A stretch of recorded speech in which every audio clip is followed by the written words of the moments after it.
Could I just ask Deirdre about what you feel about the coconut oil as a supplement, which I have been taking, but I don't know if it's generally recommended.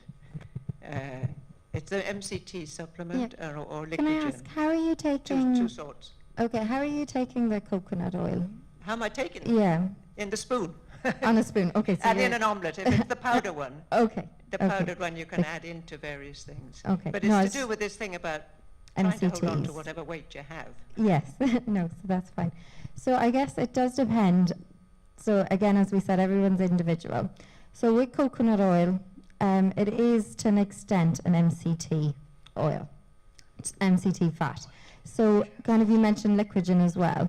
So Liquogen we would say is a true MCT, and this is all quite scientific why it is. So it's down to the carbon atoms. So kind of what we would say with coconut oil, it's between an MCT and a long chain. So the medium chain is what the MCT stands for, and it's between that and a long chain. So in terms of somebody who may be malabsorbing, it can be useful in that it may be easier for your system to absorb it. So you don't need any pancreatic enzymes or bile acids to absorb something that is MCT based. What I would say about coconut oil, because I think it really has exploded in recent times, in terms of for everybody else or somebody who doesn't have any issues with malabsorption, it's not something we would recommend. As we've said, it's between your MCT and your LCT, your long chain. It is high in saturated fats. So I think we still don't know enough how fully these saturated fats are going to react in our bodies.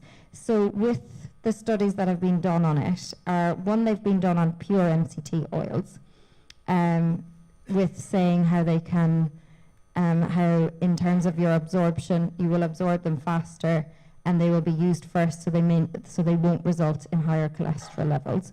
But we can't say that for definite with coconut oil, as it isn't a full true MCT.